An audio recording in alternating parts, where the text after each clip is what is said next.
नमस्कार दोस्तों, स्वागत है आपके अपने चैनल ममता हिंदी कहानियास में। यहाँ आपको मिलेंगी दिलचस्प और प्रेरणादायक हिंदी कहानियाँ जो आपके दिल को छू जाएंगी। अगर आपको हमारी कहानियाँ पसंद आए तो कृपया चैनल को सब्सक्राइब करें, वीडियो को लाइक करें और अपने विचार नीचे कमेंट में ज़रूर बताएं। आपके सपोर्ट से हमें और भी बेहतर कहानियाँ लाने की प्रेरणा मिलती है। धन्यवाद। बाबू कुंदनलाल जब कचहरी से घर लौटे तो देखा कि उनकी पत्नी रामेश्वरी एक सब्जी बेचने वाली के साथ मोल भाव में उलझी हुई है।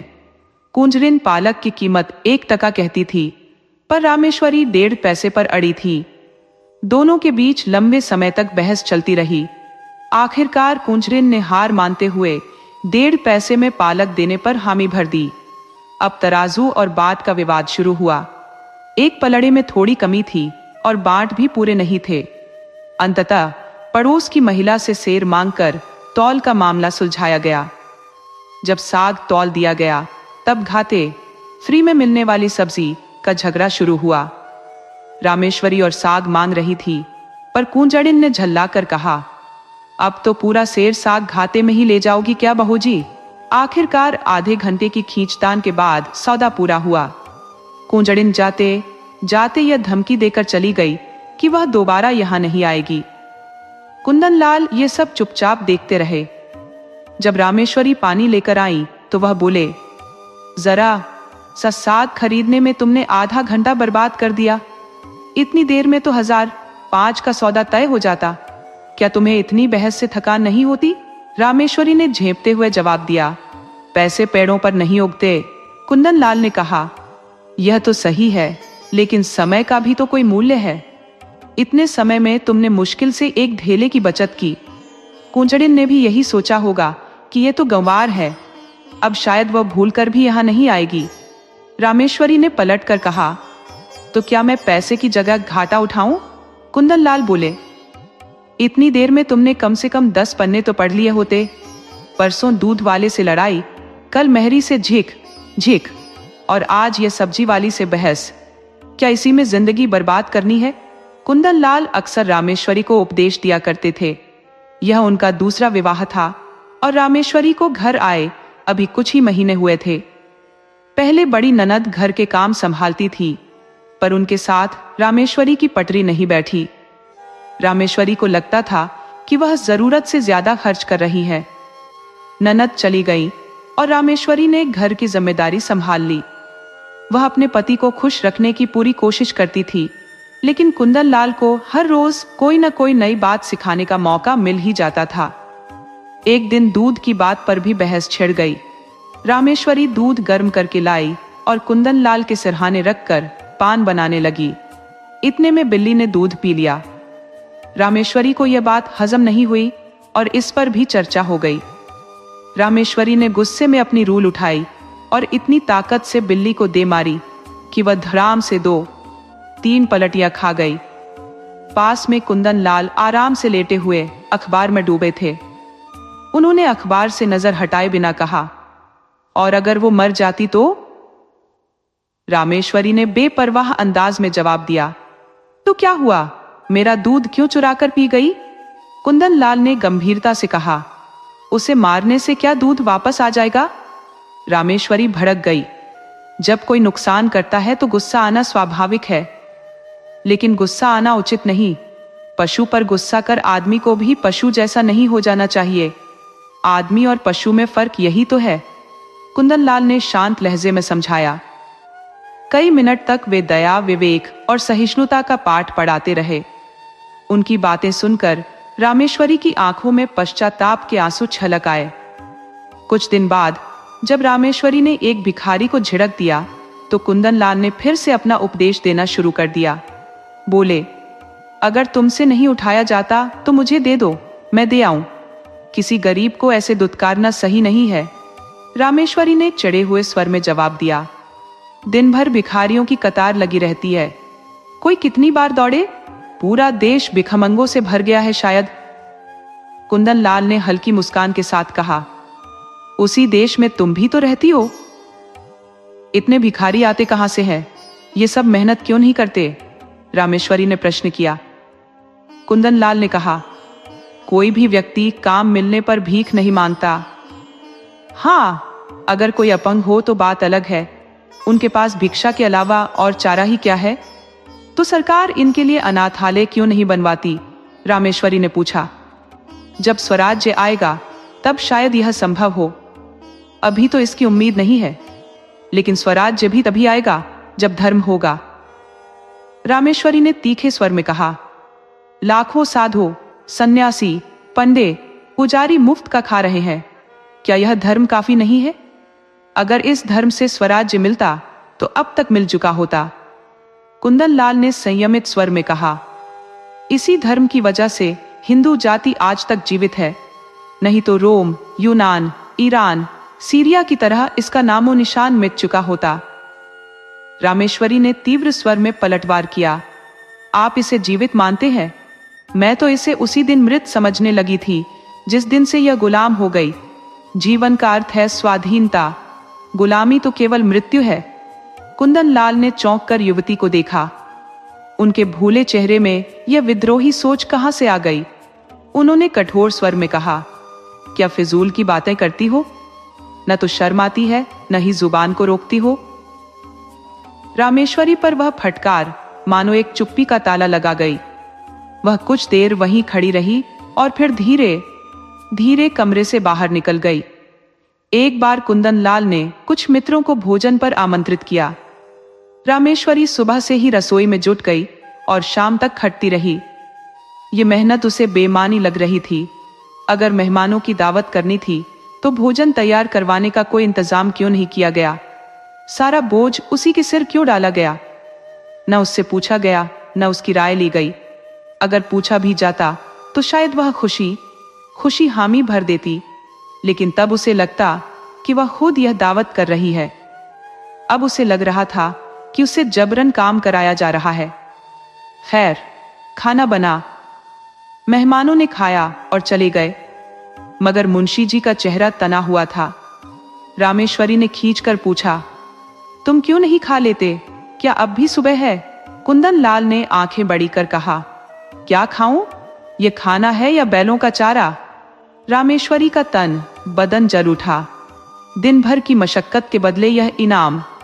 वह चिढ़कर बोली, जितना मुझसे बन पड़ा मैंने बनाया। जो चीज मेरे वश में नहीं है उसके लिए क्या करूं? पूड़ियां कच्ची और सूखी है, होंगी। कचौड़ियों में इतना नमक है कि किसी ने हाथ तक नहीं लगाया। होगा। हलवे में कच्चापन है, ठीक से भुना नहीं गया। आता होगा। शोरबा इतना पानी जैसा है जैसे चाय। होगा। कुंदन लाल ने गंभीर स्वर में कहा, स्त्री का पहला धर्म है कि वह रसोई के काम में निपुण हो। इसके बाद उपदेशों का सिलसिला शुरू हुआ और रामेश्वरी ऊबकर कमरे से बाहर चली गई। 5-6 महीने बीते। एक दिन कुंदन लाल के दूर के रिश्तेदार मिलने आ पहुंचे। रामेश्वरी को जैसे ही पता चला, उसने तुरंत जलपान में मिठाई भिजवाई और संदेश भेजा कि भोजन भी यहीं करे। मेहमान महाशय इतने खुश हुए कि अपनी गठरी बोहरी समेत डेरा डाल दिया। 1 हफ्ता गुजर गया। मेहमान जाने का नाम नहीं ले रहे थे। रामेश्वरी पूरे मनोयोग से उनकी सेवा सत्कार में लगी हुई थी। ये देख मेहमान और भी जम गए। एक दिन कुंदन लाल ने झल्लाकर कहा, तुमने ये मुसीबत क्यों पाल ली? रामेश्वरी ने हैरानी से पूछा, कौन सी मुसीबत? इन्हें विदा क्यों नहीं कर देती? मेरा क्या बिगाड़ रहे हैं? दिन भर में 10 रुपए का खर्चा हो रहा है, और अगर यही आव भगत रही तो ये शायद जिंदगी भर यहीं टिक जाएंगे। रामेश्वरी ने शांत स्वर में कहा, मुझसे यह नहीं हो सकता कि कोई मेहमान आए और मैं उसकी बेइज्जती करूं। जब तक उनकी मर्जी है रहने दो। ऐसे फोकटखोरों की आव भगत करना तो सीधे अपने पैरों पर कुल्हाड़ी मारना है। अगर तुमने इन्हें इतना सिर न चढ़ाया होता तो ये कब के रफू चक्कर हो चुके होते। जब दिन में 3 बार भरपेट खाना और पान की बेहिसाब सेवा मिल रही हो तो फिर भला कौन अपना घर याद करेगा? रोटी का भिखारी बनना कोई अच्छी बात नहीं है। किसे खिलाना चाहिए और किसे नहीं, इसका विवेक होना चाहिए। ऐसे निकम्मे लोगों को खिलाना पिलाना उनके जीवन का नाश करना है। जहर तो केवल देह को खत्म करता है, पर यह आव भगत उनकी आत्मा को पूरी तरह बर्बाद कर देती है। अगर ये महाशय 1 महीने और यहाँ टिक गए तो इनके हाथ से काम धंधा हमेशा के लिए छूट जाएगा। इसका सारा इल्जाम तुम्हारे सिर होगा। कुंदन लाल ने अपनी दलीलों का पहाड़ खड़ा कर दिया। तर्कों की बौछार होती रही। रामेश्वरी खिसियाई हुई चुपचाप वहां से चली गई। यह ख्याल उसके दिमाग में बार बार उमड़ता कि कुंदन लाल कभी उससे संतुष्ट हो सकते हैं या उनके ताने और उपदेश कभी खत्म होंगे। एक दिन गांव से ताजा भैंस का घी आया। बाजार के घी का स्वाद तो जैसे नाक में दम कर रहा था। रामेश्वरी ने घी को खौलाया, उसमें लौंग डाली और फिर कढ़ाई से निकालकर एक मटकी में भर दिया। उसकी खुशबू से पूरा घर महक उठा। मेहरी जब बर्तन धोने आई तो उसने सोचा कि मटकी को चौके से उठाकर आले पर रख दे, लेकिन जैसे ही उसने मटकी उठाई वह हाथ से फिसलकर जमीन पर जा गिरी। सारा घी मिट्टी में मिल गया। धमाके की आवाज सुनकर रामेश्वरी दौड़ी आई। मेहरी रोते हुए खड़ी थी और मटकी टुकड़े टुकड़े हो चुकी थी। रामेश्वरी गुस्से से तड़प कर बोली, ये क्या कर दिया? मैं तेरी तलब से एक पैसा काट लूंगी। राम राम, पूरा घी मिट्टी में मिला दिया। तेरी आंखें कहाँ थी? या तेरे हाथ कमजोर हो गए थे? इतनी दूर से मंगवाया, इतनी मेहनत से गर्म किया और एक बूंद भी नसीब नहीं हुआ। अब खड़ी क्या मुंह देख रही है? जा अपना काम कर।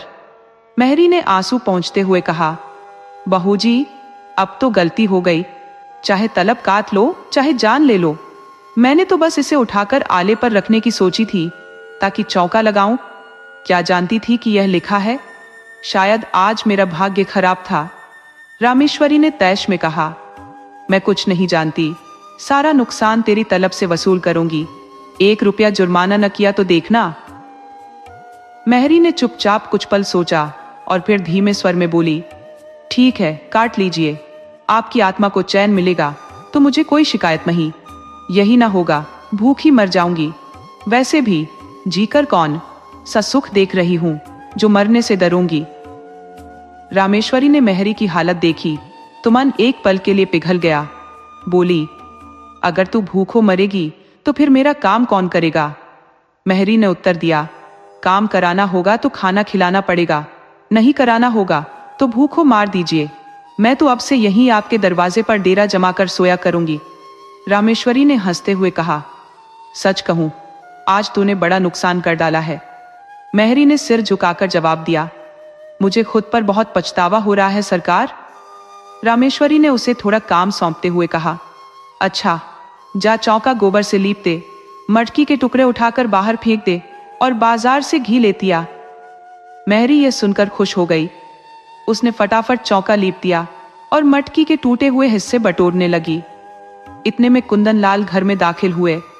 उन्होंने फर्श पर बिखरे मटके के टुकड़े देखे और गुस्से से बोले, ये मटकी कैसे टूट गई?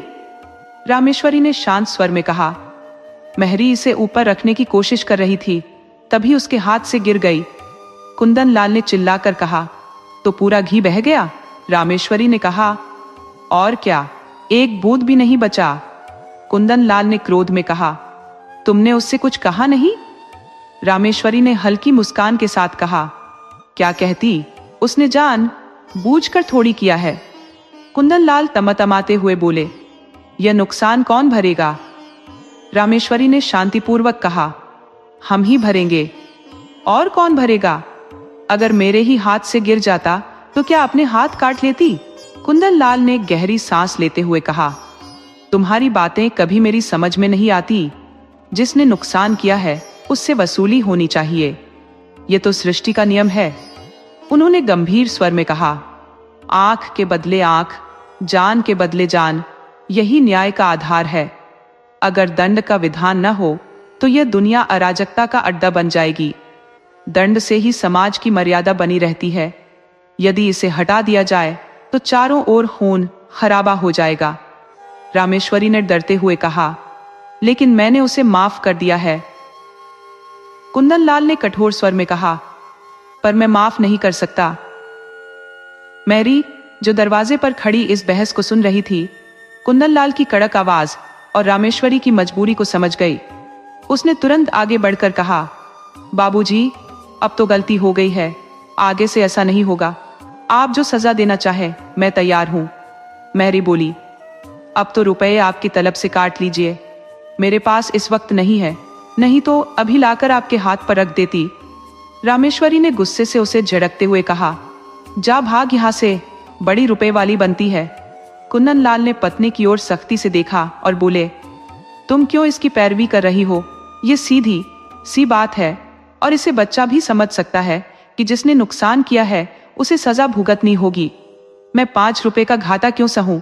ये बेवजह है। इसे मटका संभाल कर क्यों नहीं पकड़ा? इतनी जल्दबाजी क्यों की? क्यों तुम्हें बुलाकर मदद नहीं ली? ये सारी इसकी लापरवाही है। ये कहते हुए कुंदन लाल बाहर निकल गए। रामेश्वरी को उनके इस व्यवहार से बेहद ठेस पहुंची। उन्होंने सोचा, दांतना ही था तो कमरे में अकेले में डांटते। मेहरी के सामने मुझे इस तरह से रुई की तरह धुन डाला। समझ ही नहीं आता कि ये किस तरह के स्वभाव के हैं। आज कुछ कहते हैं, कल उसी बात को काट देते हैं। कभी दया के सागर बन जाते हैं तो कभी 5 रुपए के लिए जान देने को तैयार हो जाते हैं। रामेश्वरी के मन में खिन्नता भर गई। अब मुझे भी अपना स्वभाव बदलना होगा। ये सब मेरे सीधेपन का नतीजा है। जो मैं चुप रहती हूं, ये और अधिक उग्र हो जाते हैं। इसका इलाज यही है कि एक कहे तो 2 सुनाऊं। आखिर कब तक सहूं? क्या कोई सीमा नहीं है? वो रात भर इसी उधेड़बुन में पड़ी रही। अगली सुबह कुंदन लाल जब नदी स्नान करके लौटे तो देखा कि घर का चौका, बर्तन सब बिखरा हुआ था। उनके होश उड़ गए। उन्होंने पूछा, मेहरी नहीं आई क्या? रामेश्वरी ने शांत स्वर में जवाब दिया, नहीं। कुंदन लाल ने चौंक कर पूछा, तो फिर काम क्यों नहीं हुआ? रामेश्वरी ने सपाट लहजे में कहा, जो आपकी आज्ञा। कुंदन लाल परेशान होकर बोले, ये तो बड़ी मुसीबत है। रामेश्वरी ने ठंडे स्वर में कहा, हाँ है तो। कुंदन लाल ने कहा, पड़ोस की मेहरी को बुला क्यों नहीं लिया? रामेश्वरी ने व्यंग्यपूर्ण लहजे में उत्तर दिया, किसके हुक्म से बुलाती? अब अगर हुक्म हो तो बुला लेती हूं। कुंदन बोले, अब बुलाओगी तो खाना कब बनेगा? 9 बज चुके हैं और इतना तो तुम्हें अपनी समझ से करना चाहिए था कि जब मेहरी नहीं आई तो पड़ोस वाली को बुला लिया जाए। रामेश्वरी ने शांत मगर तीखे स्वर में जवाब दिया, अगर उस वक्त हुजूर पूछते कि दूसरी मेहरी क्यों बुलाई तो क्या जवाब देती? मैंने अपनी अक्ल से काम लेना बंद कर दिया है। अब तो आपकी अक्ल से ही काम करूंगी। मुझे यह गवारा नहीं कि कोई मुझे आंखें दिखाए। कुंदन झुंझलाकर बोले, अच्छा तो इस वक्त क्या होगा? रामेश्वरी ने तिरस्कार भरे लहजे में कहा, जो हुजूर का हुक्म होगा। कुंदन लाल ने थक कर कहा, तुम मुझे बनाती हो। रामेश्वरी ने व्यंग्य से कहा, मेरी इतनी मजाल कि आपको बनाऊं? मैं तो आपकी लौंडी हूं, जो कहे वही करूंगी। कुंदन ने हार मानते हुए कहा, मैं तो जा रहा हूं, तुम्हारा जो दिल करे वो करो। रामेश्वरी ने ठंडे स्वर में कहा, जाइए, मेरा दिल कुछ नहीं चाहेगा और मैं कुछ नहीं करूंगी। कुंदन ने खींचते हुए पूछा, आखिर तुम खाओगी क्या? रामेश्वरी ने जवाब दिया, जो आप देंगे वही खा लूंगी। कुंदन बोले, लाओ, बाजार से पूड़ियां ले आता हूं। रामेश्वरी ने रुपया निकाल कर दिया। कुंदन लाल पूड़ियां लेकर आए, उसी से काम चलाया, फिर दफ्तर चले गए। जब लौटे तो देरी हो चुकी थी। घर में कदम रखते ही पूछा, मेहरी आई क्या? रामेश्वरी ने शांत लहजे में कहा, नहीं। कुंदन बोले, मैंने तो कहा था पड़ोस वाले को बुला लेना। रामेश्वरी ने नपी तुल्ली आवाज में कहा, बुलाया था लेकिन वह 5 रुपये मांग रही थी। कुंदन ने चौंकते हुए कहा, तो सिर्फ 1 रुपये का फर्क था, क्यों नहीं रख लिया? रामेश्वरी ने व्यंग्य से उत्तर दिया, मुझे ऐसा कोई हुक्म नहीं मिला था। अगर 1 रुपया ज्यादा दे देती तो मुझसे हिसाब तलब होता और खर्चे की मितव्ययता पर भाषण दिया जाता, तब क्या करती? कुंदन गुस्से में बोले, तुम बिल्कुल मूर्ख हो। रामेश्वरी ने मुस्कुराते हुए कहा, बिल्कुल। कुंदन लाल ने थककर पूछा, तो अब भी खाना नहीं बनेगा? रामेश्वरी ने बेपरवाह अंदाज में कहा, मजबूरी है। कुंदन लाल ने सिर पकड़कर चारपाई पर बैठ गए। पूड़ियां उन्हें पसंद नहीं थी, लेकिन कोई चारा भी नहीं था। मन ही मन झुंझलाते हुए उन्होंने रामेश्वरी को खरी खोटी सुनाई, लेकिन उसने अनसुना कर दिया। आखिरकार कुंदन लाल मेहरी की तलाश में निकले। जिसे भी पूछा वह पहले से काम में व्यस्त थी। अंत में एक कहार मिला जिसे बुलाकर लाए। उसने 2 आने लिए और बर्तन धोकर चला गया। रामेश्वरी ने व्यंग्यात्मक लहजे में पूछा, भोजन क्या बनेगा?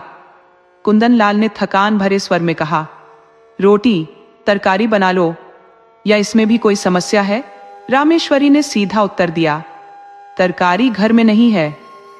कुंदन लाल गुस्से से बोले, दिन भर बैठी रही, तरकारी भी नहीं ला सकती थी? अब इतनी रात गए, तरकारी कहाँ मिलेगी?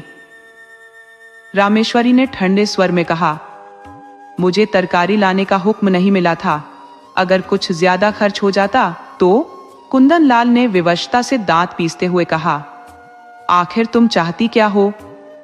रामेश्वरी ने शांत स्वर में कहा, कुछ नहीं, बस अपमान नहीं चाहती। कुंदन बोले, तुम्हारा अपमान कौन करता है? रामेश्वरी ने सीधा जवाब दिया, आप करते हैं।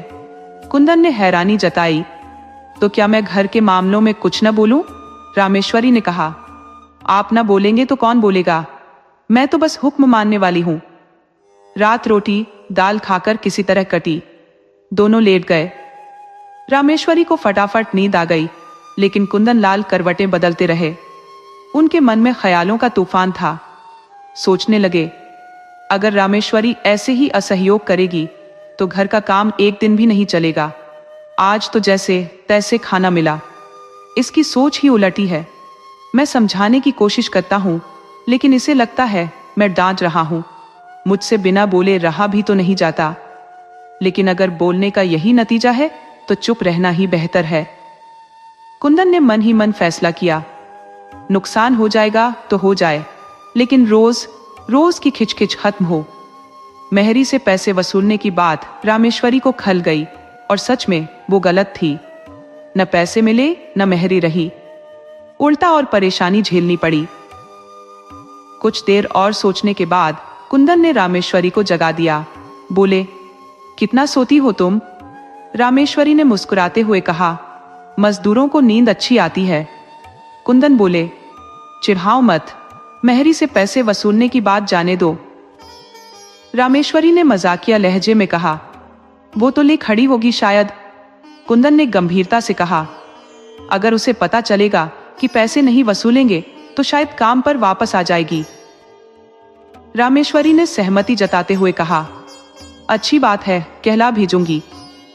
कुंदन ने ठानते हुए कहा, आज से मैं कान पकड़ता हूं, तुम्हारे मामलों में कुछ नहीं बोलूंगा।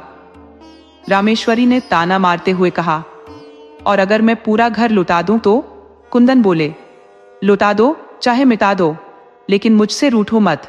अगर किसी बात में मेरी राय चाहिए होगी तो पूछ लेना, वरना मैं कुछ नहीं कहूंगा। रामेश्वरी ने गहरी सांस लेते हुए कहा, मैं अपमान सहन नहीं कर सकती। कुंदन ने हाथ जोड़कर कहा, इस गलती को माफ करो। रामेश्वरी ने थोड़ा झिझकते हुए पूछा, सच्चे दिल से कह रहे हो ना? कुंदन ने सिर हिलाते हुए कहा, सच्चे दिल से। दोस्तों, आपको कहानी कैसी लगी? अपने सुझाव कमेंट करना न भूले। तो चलिए आज की अगली कहानी शुरू करते हैं।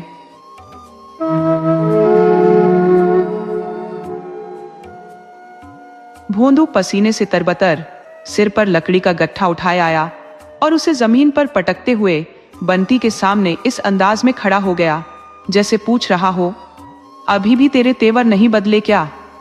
शाम का वक्त था, लेकिन अब भी लू चल रही थी और आसमान पर गर्द का धुंधल का छाया हुआ था। माहौल ऐसा था मानो प्रकृति खुद थकावट से चूर होकर बेसुध पड़ी हो। भोंदू सुबह से ही घर से बाहर था।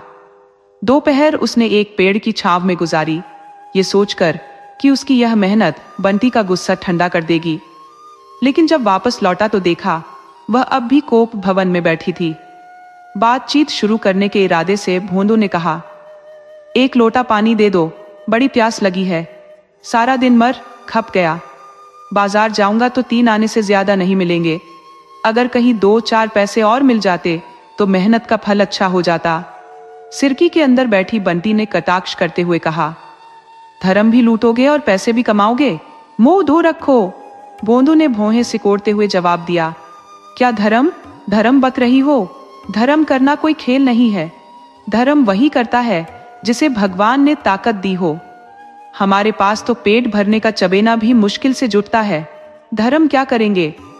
बंटी ने अपनी बात को और चुभने वाला बनाने के लिए कहा, संसार में कुछ ऐसे भी लोग हैं जो खुद चाहे भूखे रहें पर दूसरों को खिलाने का जज्बा रखते हैं, नहीं तो पूरे दिन जंगल में लकड़ी तोड़ने की नौबत ना आती।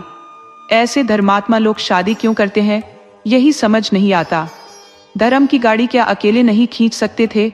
बंटी की इस बात पर भोंदू तिलमिला गया। उसकी नसें तन गई, माथे पर शिकन आ गई।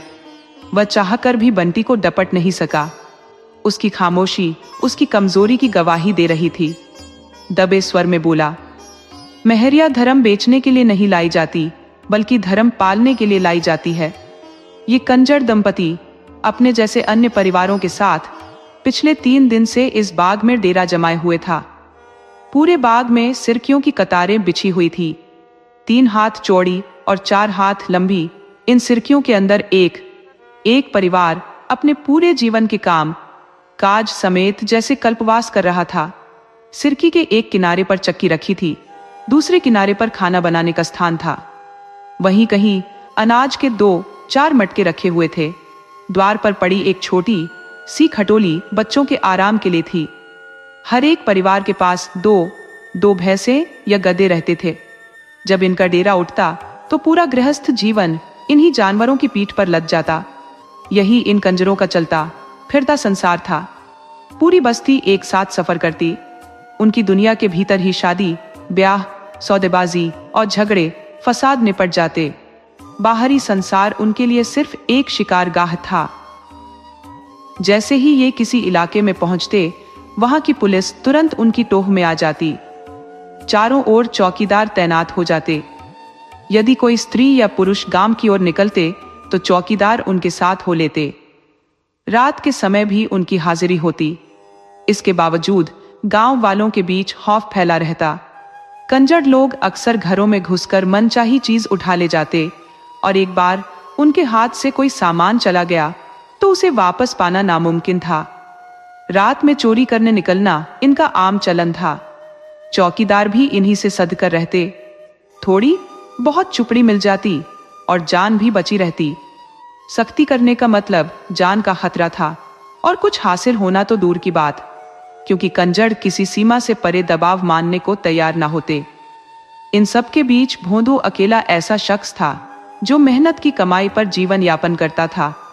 ऐसा नहीं था कि वह पुलिस वालों को खुश नहीं कर सकता था, लेकिन उसकी स्वतंत्र आत्मा ने कभी बाहुबल से अर्जित वस्तुओं को बांटने की इजाजत नहीं दी। वह अपनी मेहनत से ही अपनी जरूरतें पूरी करता। बंटी को अपने पति की यह जिद बिल्कुल रास नहीं आती थी। जब दूसरी औरतें नई साड़ियां और गहने पहनकर इतराती तो बंटी को अपने पति की धर्म परायणता पर कोफ्त होती। इस विषय पर दोनों के बीच कई बार लड़ाई हो चुकी थी, लेकिन भोंदू अपनी आत्मा का सौदा करने को राजी न होता। आज सुबह भी यही तकरार हुई थी और भोंदू गुस्से में लकड़ी काटने के लिए जंगल चला गया था। अगर सैकड़े हाथ लग जाते तो शायद बंटी का गुस्सा थोड़ा ठंडा हो जाता, लेकिन आज तो वह भी नसीब नहीं हुए। बंटी ने ताने कसते हुए कहा, जिन्हें कुछ नहीं सूझता वे धर्मात्मा बन जाते हैं। रॉड अपने मांद में खुश है? बोंदू ने पूछा। तो मैं निकम्मा हूं? बंटी ने सीधे जवाब देने के बजाय चुभते शब्दों में कहा, मैं क्या जानूं तुम क्या हो? मुझे तो बस इतना पता है कि यहाँ ढेले की चीज के लिए तरसना पड़ता है। औरों को देखती हूँ कि कैसे पहनते, ओढ़ते, हंसते, खेलते हैं। क्या मुझे भी ये सब करने का मन नहीं होता? तुम्हारे जैसे आदमी के साथ पल्ला पड़कर मेरी जिंदगानी बर्बाद हो गई। भोंदू ने एक पल के लिए गहरी सोच में डूबकर कहा, अगर पकड़ा गया तो 3 साल से कम की सजा नहीं होगी। बंटी ने उसकी बात पर कोई असर न लिया। जवाब दिया, जब बाकी लोग नहीं पकड़ते जाते तो तुम ही क्यों जाओगे? बाकी लोग पुलिस को मिला लेते हैं, थानेदार की जी हुजूरी करते हैं, चौकीदार को खुश रखते हैं। भोंदू ने गंभीरता से कहा, तो चाहती है मैं भी औरों की तरह सबकी चिरौरी करता फिरूं? बंटी ने अपनी बात पर अड़ी रही। मैं तुम्हारे साथ सती होने नहीं आई हूं, और वैसे भी तुम्हारे छुरे गंडासे से लोग कब तक डरेंगे? जानवर भी जब भूखा मरता है तो पगहा तोड़कर खेतों में घुस जाता है। मैं तो आखिर इंसान हूं। भोंदू चुप रहा, उसे कोई जवाब न सूझा। लेकिन आज बंटी की बात ने उसे भीतर तक झकझोर दिया। बंटी ने पहली बार इस तरह धमकी दी थी। अब तक भोंदू को इस बात की फिक्र नहीं थी, लेकिन आज उसकी दुनिया बदलती हुई लग रही थी। उसने सोचा, मजबूत दीवार को कोई सहारा नहीं चाहिए, लेकिन जब वही दीवार हिलने लगे तो उसे संभालने की फिक्र करनी पड़ती है। आज तक वह बंटी को लेकर निश्चिंत था। जो खुद खाता था वही बंटी को भी खिलाता था, लेकिन अब उसे लगा कि बंटी को अपना बनाए रखने के लिए खास ध्यान देना होगा। सूरज ढलने को था। भोंदू ने देखा कि उसका गधा चरकर चुपचाप वापस लौट रहा है। भोंदू ने कभी उसकी देखभाल की परवाह नहीं की थी, क्योंकि गधा मालिक बदलने की धमकी तो नहीं दे सकता था। लेकिन आज उसने गधे को पुचकारा, उसकी पीठ थपथपाई और उसे पानी पिलाने के लिए डोल और रस्सी लेकर चल पड़ा।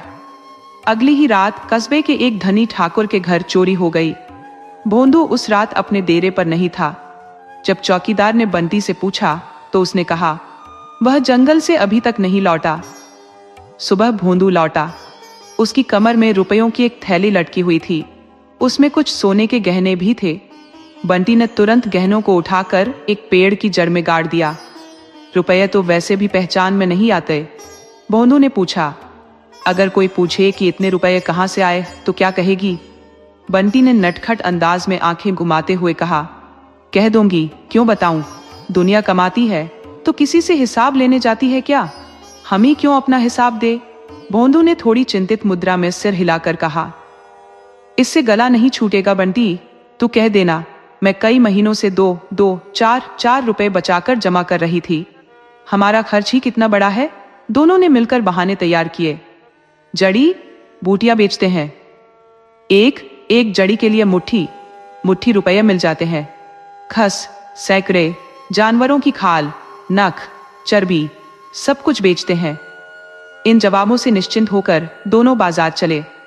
बंटी ने अपने लिए ढेरों कपड़े, चूड़ियां, टिकुलिया, झुमके, सिंदूर, पान, तंबाकू, तेल और मिठाई खरीदी। फिर दोनों शराब की दुकान पहुंचे। जी भरकर शराब पी और रात के लिए 2 बोतल और साथ ले ली। दोनों मस्त होकर गाते बजाते देर रात डेरे पर लौटे।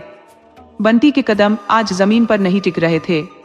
बन ठन कर वह पड़ोसियों को अपनी शान दिखाने लगी। जब वापस आकर उसने खाना पकाना शुरू किया तो पड़ोसी खुसर पुसर करने लगे। कहीं गहरी चाल चली है। बड़ा धर्मात्मा बनता था, ये तो बगला भगत निकला। बंटी तो आज जैसे हवा में उड़ रही है। आज भोंदू की कितनी खातिर हो रही है, नहीं तो एक लोटा पानी देने भी ना उठती थी। रात को भोंदू को देवी की याद आई। उसने आज तक देवी की वेदी पर बकरे का बलिदान नहीं दिया था। पुलिस को पटाने में खर्चा भी था और आत्मसम्मान का भी नुकसान। देवी माँ तो एक बकरे से ही खुश हो जाती, पर उसने एक गलती कर दी थी। उसकी बिरादरी के लोग आमतौर पर काम पूरा होने से पहले बलिदान दे देते थे। भोंदू ने ऐसा खतरा नहीं उठाया। वह चाहता था कि जब तक माल हाथ में ना आ जाए, देवी देवताओं को भरोसे में न डाले। वह औरों से अपना राज छिपाकर रखना चाहता था। यहां तक कि बंटी को भी कुछ नहीं बताया। बंटी खाना बना रही थी और वह बकरे की खोज में घर से निकल पड़ा।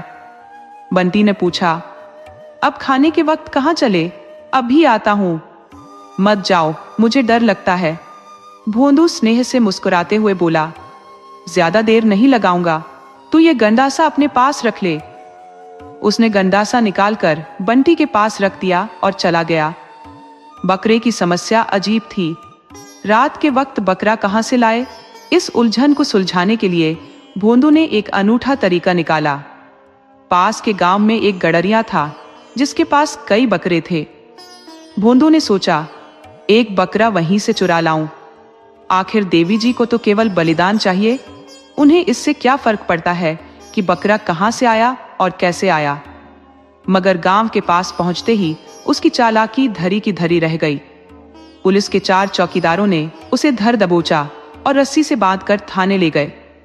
इधर बंटी घर पर खाना पकाकर सजने संवरने में लग गई। आज उसे अपना जीवन जैसे स्वर्ग सा लग रहा था।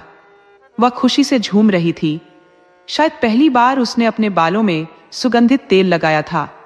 उसके पास एक पुराना धुंधला आईना था, लेकिन आज वह नया आईना ले आई थी। उसके सामने बैठकर उसने अपने बाल संवारे, चेहरे पर उबटन लगाया। साबुन लाना भूल गई थी, लेकिन उसने सोचा कि कल जरूर साबुन की कुछ बटिया लेकर आएगी और रोज लगाएगी। उसने बालों को गूंथकर उन पर अलसी का लुआब लगाया ताकि बाल न बिखरे। पान लगाया, मगर चूना कुछ ज्यादा हो गया। गालों पर छाले पड़ गए, लेकिन उसने यही समझा कि शायद पान खाने का यही आनंद है। आखिर तीखी मिर्च भी तो लोग चाव से खाते हैं। गुलाबी साड़ी पहनकर, फूलों का गजरा गले में डालकर जब उसने आईने में अपनी शक्ल देखी तो उसके सांवले चेहरे पर लालिमा दौड़ गई। शर्म से उसकी नजरें झुक गईं। गरीबी की आग में नारीत्व भी जलकर राख हो जाता है। मैले कुचैले कपड़ों में लज्जा करना वैसा ही है जैसे किसी खराब चबैने में इत्र डाल देना। इस तरह सज धज कर बंटी भोंदू की राह देखने लगी। जब वह काफी देर तक नहीं आया तो बंटी का दिल झुंझलाने लगा। रोज तो सांझ से पहले ही आकर द्वार पर बैठ जाता था, आज न जाने कहां गायब हो गया। शिकार की तलाश में निकला शिकारी जैसे बंदूक भरकर केवल मौके का इंतजार करता है। बंटी का सूखा हृदय भी आज नमी पाकर नारीत्व से भर उठा। झुंझलाहट के साथ उसे चिंता भी सताने लगी। उसने कई बार बाहर निकलकर भोंदू को पुकारा। उसकी आवाज में ऐसा प्रेम शायद ही पहले कभी झलका हो। उसे कई बार लगा कि भोंदू आ रहा है। हर बार वह दौड़कर भीतर जाकर आईने में अपना चेहरा देखती कि कहीं कुछ गड़बड़ तो नहीं। उसकी बेचैनी बढ़ती जा रही थी। ऐसी उलझन, ऐसा इंतजार उसने पहले कभी महसूस नहीं किया था। पूरी रात वह भोंदू के इंतजार में जागती रही। जैसे जैसे रात बीतती गई, उसकी बेचैनी और डर और गहरा होता गया। आज जैसे बंटी के जीवन में किसी नई सुबह का आगाज हुआ था, मगर दुर्भाग्य ने उसे घेर लिया। सुबह जब उसकी आंख खुली तो अभी चारों तरफ हल्का अंधेरा पसरा हुआ था। रात भर की बेचैनी और जागरण ने उसकी आत्मा को खिन्न कर दिया था। थकावट ने उसकी देह को जकड़ रखा था और राह रहकर एक अदृश्य वेदना उसके भीतर उठ रही थी। उसकी आंखें बार बार भर आ रही थी। तभी अचानक किसी ने आकर बताया, अरे बंटी, भोंदू को रात पुलिस ने धर लिया। थाने तक पहुंचते पहुंचते बंटी का हाल बेहाल हो चुका था। पसीने से तरबतर उसकी सांसें फूल रही थी। उसके चेहरे पर भोंदू के लिए दया नहीं, बल्कि गुस्से की लकीरें थी। उसे लगता था कि पूरी दुनिया यही काम करती है और फिर भी सुख शांति से जीती है। भोंदू को कोसते हुए उसने मन ही मन कहा, अगर तुमसे ये काम नहीं बनता था तो साफ साफ कह देते। मैंने ये थोड़े ही कहा था कि आग में छलांग लगा दो। थाने पहुंचते ही थानेदार ने अपने ठेठ अंदाज में डांट लगाई, यही है भोंदू की औरत, इसे भी अंदर कर लो। बंटी ने भी फौरन जवाब दिया, हाँ हाँ पकड़ लो, यहाँ किसी से डरने वाले नहीं है। जब हमने कोई गुनाह किया ही नहीं तो डर किस बात का। थाने में अफसरों और सिपाहियों की नजरें अब बंटी की ओर टिक गई। उसके आत्मविश्वास ने सबको चकित कर दिया। भोंदू, जो अब तक धूप में बैठा हुआ था, उसे छांव में ले जाया गया।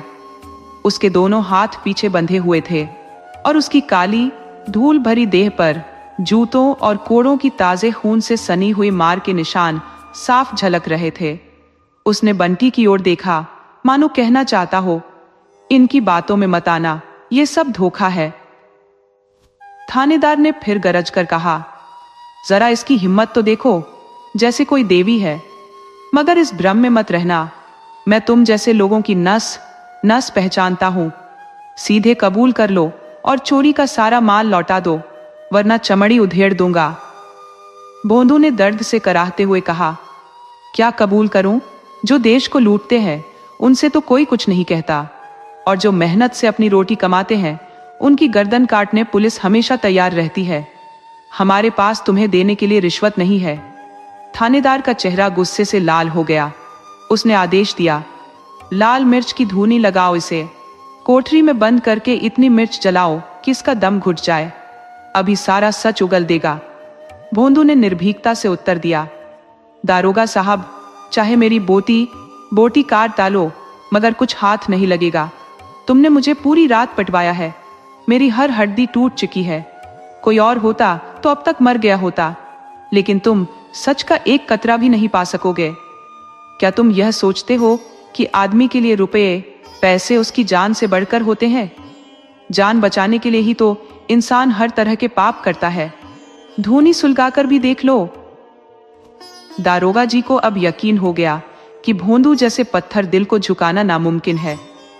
भोंदू के चेहरे पर किसी शहीद का सा समर्पण झलक रहा था। यद्यपि उनके आदेश का पालन शुरू हो चुका था, सिपाहियों ने भोंदू को एक छोटी सी कोठरी में ठूंस दिया और मिर्चें लाने के लिए 2 सिपाही दौड़ पड़े। लेकिन दारोगा की रणनीति अब बदल रही थी। उधर बंटी का दिल चिंता और गुस्से के मिले झूले भावों से फटा जा रहा था। उसे मालूम था कि चोरी कबूल कर लेना उनके समुदाय के लिए बहुत बड़ी शर्म की बात थी। लेकिन क्या सच में ये लोग मिर्च की धुनी सुलगा देंगे? क्या इनके दिल में इतनी भी इंसानियत नहीं? सोचते सोचते बंटी की हालत खराब हो रही थी। उसे याद आया कि जब रसोई में गलती से मिर्च जल जाती है तो खांसी और छींक से दम घुटने लगता है, और यहाँ तो भोंदू की नाक के पास मिर्च सुलगाई जा रही थी। इसका मतलब था कि वे सचमुच उसकी जान ले लेंगे। हिम्मत जुटाते हुए बंटी ने आवाज लगाई, दारोगा जी, तुम ये समझ रहे होगे कि इन गरीबों का कोई सहारा नहीं है, लेकिन मैं तुम्हें साफ कह रही हूँ, मैं ऊपर तक रत्ती बताऊंगी। अगर भला चाहते हो तो उसे छोड़ दो, नहीं तो अंजाम बुरा होगा। दारोगा जी ने बंटी की बात पर हंसते हुए कहा, अरे तुझे क्या लेना देना, अगर वह मर भी जाए तो किसी और के साथ जिंदगी बसर कर ले। जो कुछ उसने चुराया होगा वह तो तेरे ही पास होगा। क्यों नहीं कबूल कर उसे छुड़ा लेती? मैं वादा करता हूं कि कोई केस दर्ज नहीं करूंगा। बस सारा माल लौटा दो। आखिर वही तेरे झूठे सपने होंगे, गुलाबी साड़ी, पान और इत्र। तूने ही उसे फुसलाया होगा। देख उसकी हालत क्या हो रही है और तू खड़ी तमाशा देख रही है।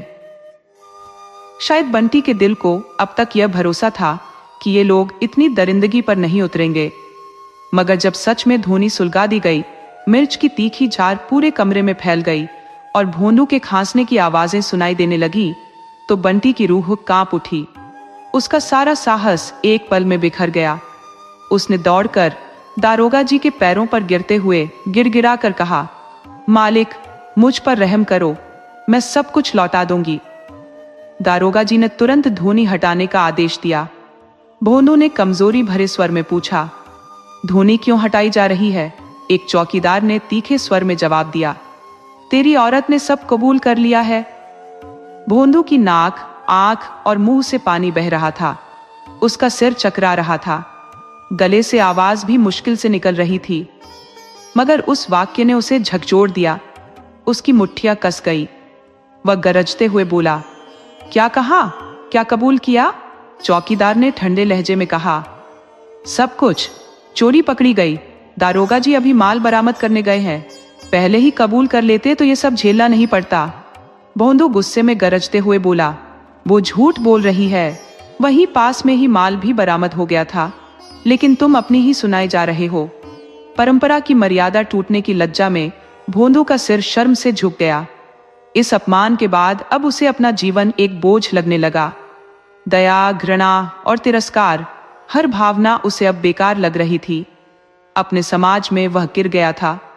तभी बंटी आकर उसके सामने खड़ी हो गई। वह कुछ कहना चाह रही थी, लेकिन भोनू के गुस्से भरे चेहरे को देखकर उसकी जुबान बंद हो गई। बंटी को देखते ही भोनू की चोट खाई हुई इज्जत किसी घायल सांप की तरह तड़प उठी। उसने बंटी को जलती हुई लाल आंखों से देखा, मानो उन आंखों से आग बरस रही हो। बंटी डर के मारे सिर से पांव तक कांप गई और उलटे पांव वहां से भाग खड़ी हुई। थाने से निकलकर बंटी ने सोचा, अब कहाँ जाऊं? भोंदू उसके साथ होता तो पड़ोसियों के तानों को सह लेती, लेकिन अब उसके लिए घर जाना भी मुश्किल था। भोंदू की वे लाल आंखें बार बार उसके दिल में चुभ रही थी, लेकिन बीते दिनों का मोह उसे अपने डेरे की ओर खींचने लगा। शराब की बोतल अभी भी आधी भरी थी और छींके पर रखी फुलौड़ियां भी इंतजार कर रही थी। दोपहर हो चुकी थी। जब बंटी पहाड़ पर पहुंची तो वहां सन्नाटा पसरा हुआ था। कुछ देर पहले जो जगह लोगों की आवाजों से गूंज रही थी, अब बिल्कुल सुनसान हो चुकी थी। बिरादरी वालों ने उसे पूरी तरह से अकेला छोड़ दिया था। सिरकी की कुटिया उस वीराने में अकेली खड़ी मानो रो रही थी। बंटी ने अंदर कदम रखा तो उसे वही अजीब सा एहसास हुआ जो किसी चोर को सुनसान घर देखकर होता है। कुटिया में उसने 5 साल जैसे तैसे काटे थे, लेकिन आज उसे वही कुटिया अपने सबसे करीब लग रही थी। हवा से इधर उधर बिखरी चीजों को उसने जल्दी से समेटा। छींके पर रखी हांडी में फुलौड़ियां ठंडी हो गई थी। उसने हांडी को देखा और राहत की सांस ली कि वे ठीक थी। पान के पत्तों पर लपेटा कपड़ा सूख गया था, जिसे उसने फटाफट भिगो दिया। अब वह वहां बैठी सोच रही थी कि क्या बचे हुए जीवन में कुछ उम्मीद बाकी है। भोंदू ने गुस्से में गरजते हुए कहा, वह झूठ बोल रही है। वही माल भी बरामद हो चुका था, लेकिन तुम अपनी ही राग अलापे जा रहे हो। परंपरा की मर्यादा के टूटने की शर्मिंदगी ने भोंदू का सिर झुका दिया। इस भयंकर अपमान के बाद अब उसे अपना जीवन केवल दया, घृणा और तिरस्कार से भरा हुआ प्रतीत हो रहा था। वह अपने समाज में पूरी तरह से गिर चुका था। तभी बंटी अचानक वहां आकर खड़ी हो गई।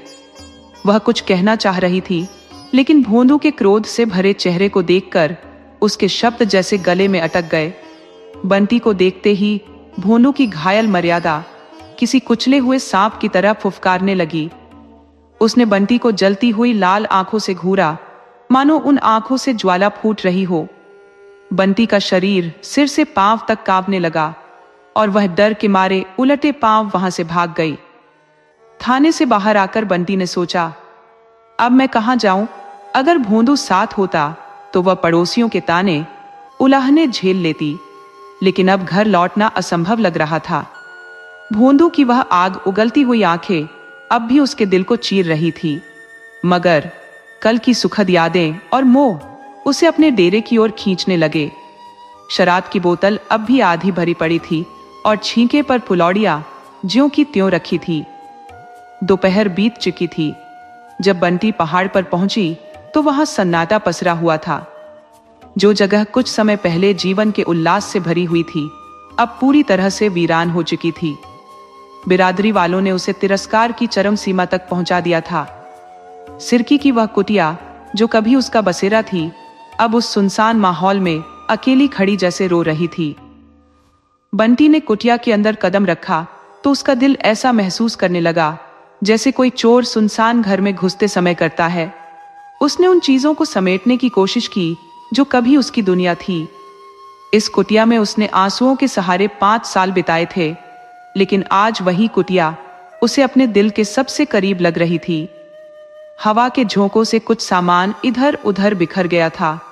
उसने फुर्ती से सब कुछ ठीक किया। छींके पर रखी हांडी में फुलौड़ियां ठंडी पड़ चुकी थी। शायद किसी बिल्ली ने उन पर झपट्टा मारा था। उसने हांडी उठाई और राहत की सांस ली कि फुलौड़ियां सुरक्षित थी।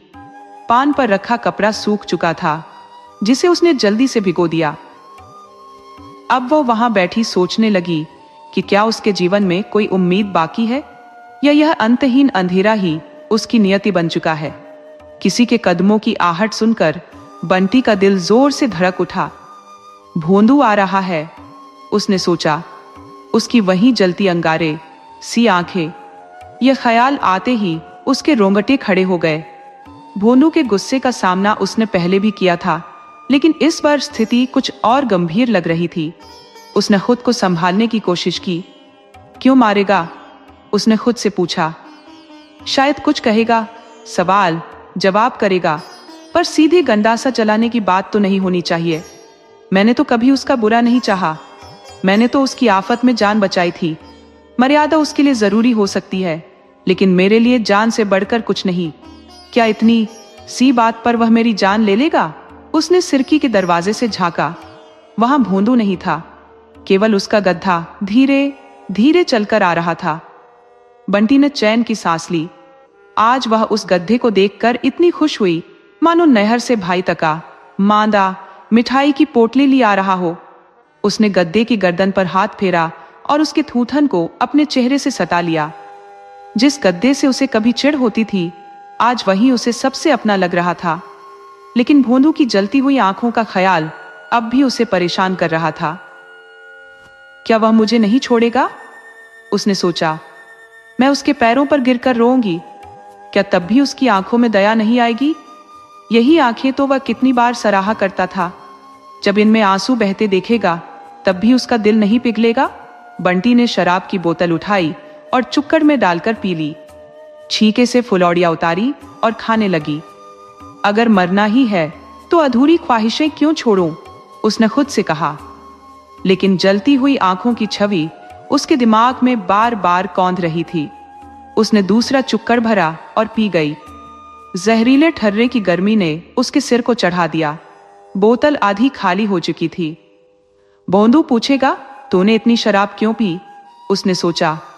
तो मैं कह दूंगी, हाँ पी, क्यों न पीऊं? सब कुछ इसी का नतीजा है। मैं एक बूंद भी नहीं छोड़ूंगी। जो होगा देखा जाएगा। भोंदू मुझे मार नहीं सकता, वह इतना निर्दयी नहीं है। फिर उसने चुक्कड़ भरा और पी गई। पिछले 5 सालों के वैवाहिक जीवन की स्मृतियां उसकी आंखों के सामने घूमने लगी। सैकड़ों बार दोनों के बीच झगड़े हुए थे, लेकिन आज उसे लग रहा था कि हर बार गलती उसी की थी। बेचारा जो भी कमाता था मेरे हाथ पर रख देता था। अपने लिए कभी कुछ नहीं लेता था। भोर से रात तक मेहनत करता था। जो काम उससे नहीं होता था उसमें उसका क्या दोष? उसकी आंखों से आंसू बहने लगे। मगर ठर्रे की गर्मी और डर की आग उसके दिल में उथल पुथल मचाए हुए थी। अचानक एक सिपाही आकर बोला, अरे बंटी, कहाँ हो? चलो देखो, भोंदुआ का बुरा हाल हो गया है। अब तक तो चुपचाप पड़ा था, फिर अचानक जाने क्या सोचकर पत्थर पर अपना सिर पटक दिया। लहूलुहान हो गया। अगर हम दौड़कर उसे न पकड़ते तो अब तक खत्म हो चुका होता। 1 महीना गुजर चुका था। शाम का वक्त था। आसमान में गहरे बादल छाए थे और तेज बारिश हो रही थी। भोंदू की सिरकी अब भी वीरान जगह पर खड़ी थी। वह खटोली पर अधमरा सा पड़ा था। चेहरा पीला पड़ चुका था और शरीर एकदम कमजोर लग रहा था। वह सहमी हुई नजरों से बारिश को ताक रहा था। चाहकर भी खड़ा होकर बाहर नहीं देख पा रहा था। इसी बीच बंटी दूर से आती दिखी। सिर पर घास का भारी बोझ, गुलाबी साड़ी जो अब चिथड़ों में बदल चुकी थी और बारिश से तरबतर, लेकिन उसके चेहरे पर अजीब सी खुशी झलक रही थी। उसकी आंखों में अब न तो कोई दुख था न कोई पछतावा। हर हाव भाव में एक नई ऊर्जा, एक नई चमक थी। भोंदू ने कमजोर आवाज में कहा, तू इतनी भीग रही है, अगर बीमार पड़ गई तो कौन पानी भी देने वाला रहेगा? मैं कहता हूं, तो क्यों इतनी जान खपा रही है? 2 गट्ठे तो बेच चुकी थी, तीसरा लाने की क्या जरूरत थी? और ये हांडी में क्या लाई है?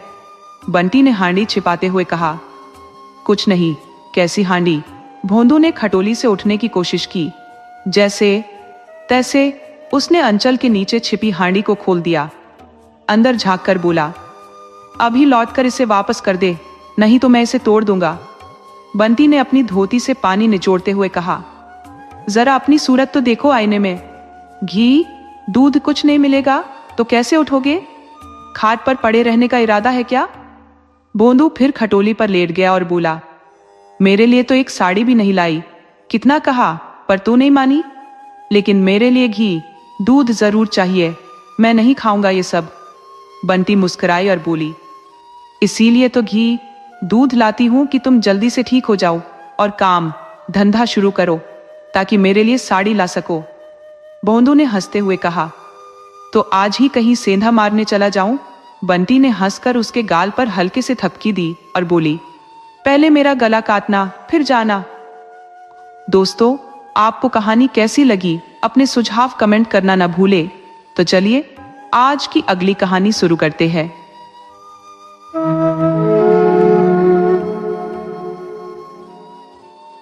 रूप और यौवन के चंचल खेल के बाद कोकिला अब अपने कलंकित अतीत की गाथाओं को आंसुओं से धोने का प्रयास कर रही थी।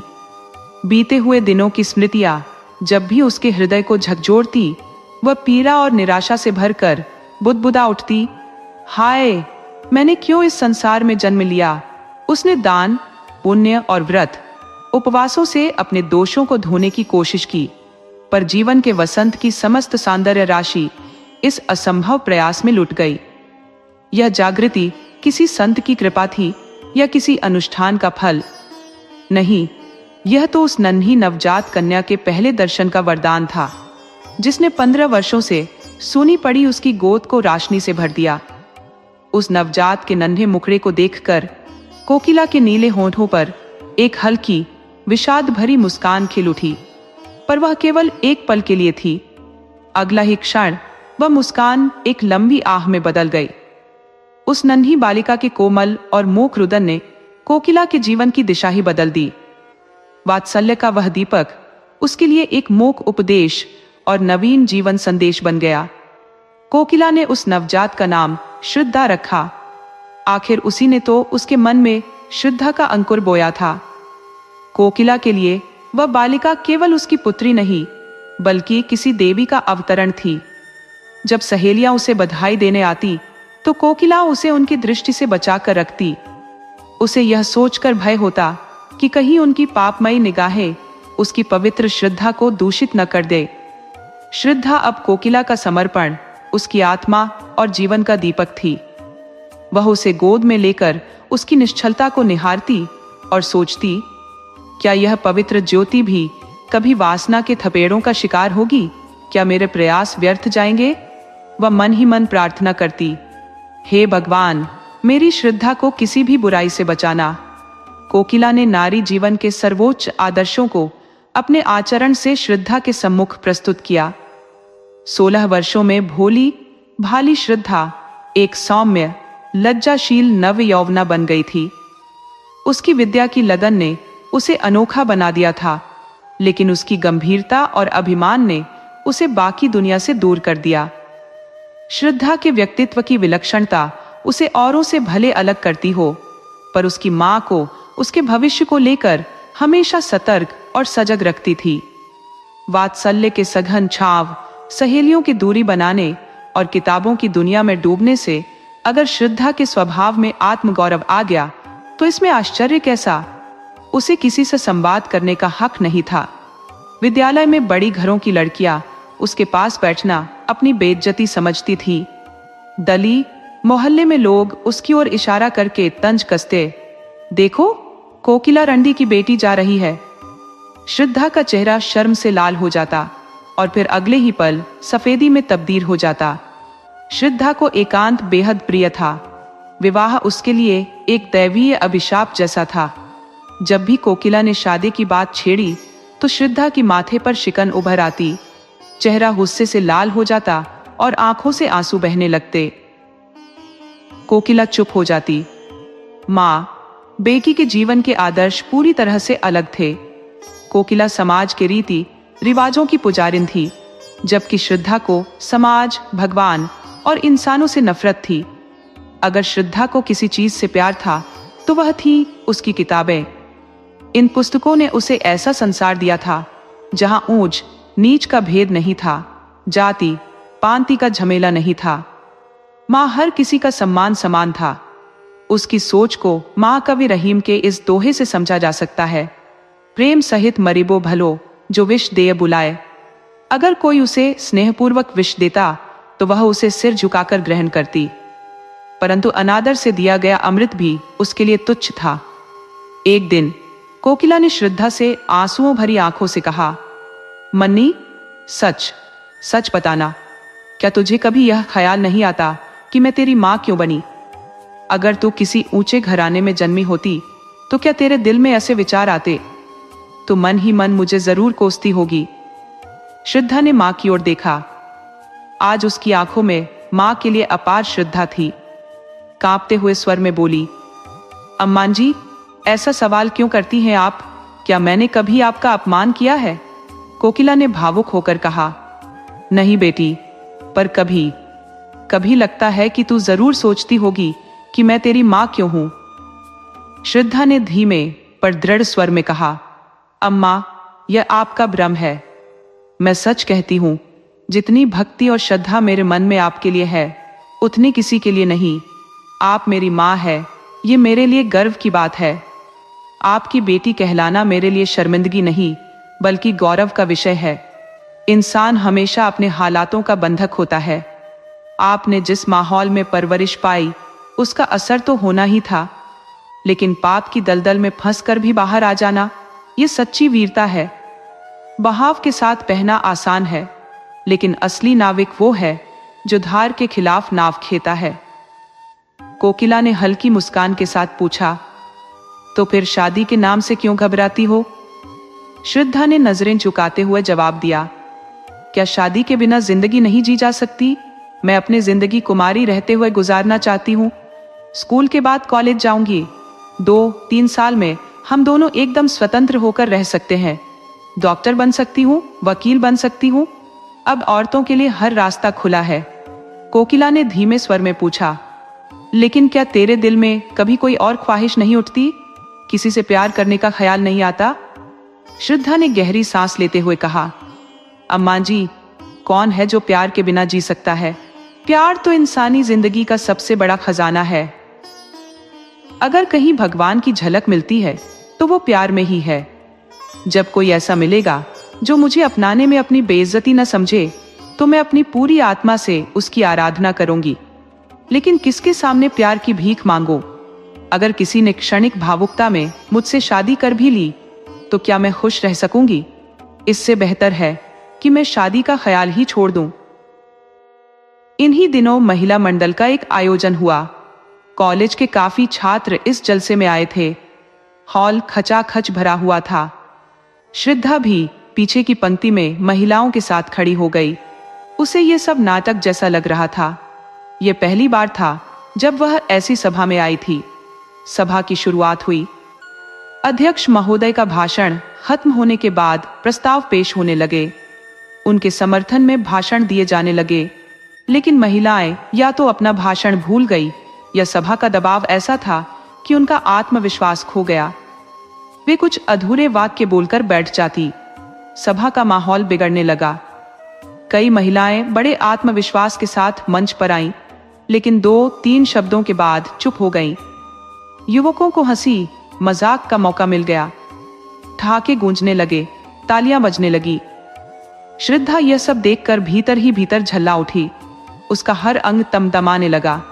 बिना वक्त गंवाए वह मंच पर पहुंची और ऐसा दहाड़ भरा कि पूरी सभा पर सन्नाटा छा गया।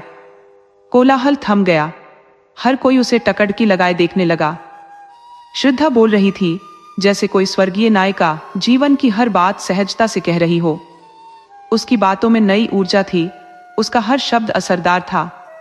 ऐसा लगा जैसे उसका नव यौवन चारों ओर एक अनकही खुशबू फैला रहा हो, जिससे सभा का माहौल सम्मोहित हो गया हो। सभा समाप्त होने पर लोग आपस में चर्चा करने लगे। ये कौन थी भाई? दूसरे ने जवाब दिया, वो कोकिला वेश्या की बेटी। तीसरा बोला, तभी तो इतनी साफ और तेज आवाज है। वही जादू है जो उसकी माँ में था। जब से उसने पेशा छोड़ा, शहर सूना हो गया। अब लगता है कि ये उसकी जगह लेगी। इस पर एक खद्दरधारी सांवला युवक गुस्से में बोल पड़ा, वाह, कैसी कदरदानी फरमा रहे हैं जनाब। वही व्यक्ति फिर बोला, तुम्हें इतना बुरा क्यों लगा? कुछ खास रिश्ता तो नहीं? युवक ने सख्ती से कहा, तुम्हें ऐसी बात करते हुए शर्म नहीं आती? दूसरे ने चुटकी लेते हुए कहा, शर्म किस बात की? अगर वेश्या की बेटी वेश्या बने तो इसमें अचरज कैसा? सांवले युवक ने घृणा से कहा, आप जैसे लोगों की समझ में यही ठीक होगा, लेकिन जिस औरत ने ऐसे विचारों को बोलने का साहस दिखाया है, वह देवी है, शरीर बेचने वाली नहीं। उसी वक्त सभा से निकल रही श्रद्धा ने ये अंतिम शब्द सुन लिए। वह ठिठक गई। उसकी आंखों में कृतज्ञता झलक आई। उसने उस सांवले युवक की ओर एक आभार भरी नजर डाली और तेज कदमों से आगे बढ़ गई। लेकिन रास्ते भर उन शब्दों की गूंज उसके कानों में होती रही। अब तक उसे प्रोत्साहन देने वाली केवल उसकी मां कोकिला थी। दुनिया ने उसे सिर्फ तिरस्कार दिया था, लेकिन आज पहली बार किसी अजनबी, एक सांवले लेकिन उजले दिल वाले युवक ने उसकी इज्जत की। श्रद्धा के मन में सवाल उठने लगा, वह कौन था? क्या कभी फिर उससे मुलाकात होगी? कॉलेज जाते समय वह उसे ढूंढने की कोशिश करती, घर पर खिड़की की आड़ से गुजरने वालों को देखती, लेकिन वह युवक कहीं नजर नहीं आता। कुछ ही दिनों बाद महिला मंडल की अगली सभा का ऐलान हुआ। अभी सभा को 4 दिन बाकी थे। श्रद्धा ने ये 4 दिन अपनी वक्तृता तैयार करने में झोंक दिए। एक एक शब्द का चुनाव करने में वह घंटों माथापच्ची करती, हर वाक्य को दोहराती, सुधारती और नया रूप देती। बड़े बड़े नेताओं के भाषणों का अध्ययन करती और उन्हीं की तरह लिखने का प्रयास करती। जब पूरा भाषण तैयार हो गया तो वह अपने कमरे में जाकर कुर्सियों और मेजों को सामने रखकर जोर जोर से पढ़ने लगी। वक्तृत्व कला के हर गुण को अपने शब्दों में उतारने की कोशिश की। उपसंहार इतना प्रभावी था कि उसे सुनकर खुद ही मंत्रमुग्ध हो गई। उसमें एक मधुर संगीत, गहराई और बदलाव की गूंज थी। सभा का दिन आखिरकार आ पहुंचा। श्रद्धा दिल में हल्का डर लिए सभा भवन में दाखिल हुई। हॉल खचाखच भरा था। पहले दिन से भी ज्यादा भीड़ जमा थी। जब लोगों ने उसे देखा तो तालियों की गड़गड़ाहट से स्वागत किया। शोर मचने लगा और हर कोई एक सुर में चिल्लाया, अपना भाषण शुरू कीजिए। श्रद्धा ने मंच पर पहुंचकर एक निगाह जनता पर डाली। उसकी नजर अंतिम पंक्ति में खड़े उस काले नवयुवक पर टिक गई, जो जगह न मिलने की वजह से वहां खड़ा था। उसके दिल में एक अजीब सी सिहरन हुई। उसने कांपते हुए स्वर में बोलना शुरू किया। उसे ऐसा लगा मानो पूरा हॉल आंखों से भरा हुआ हो, लेकिन जीवित इंसान वहीं आखिरी कतार में खड़ा था।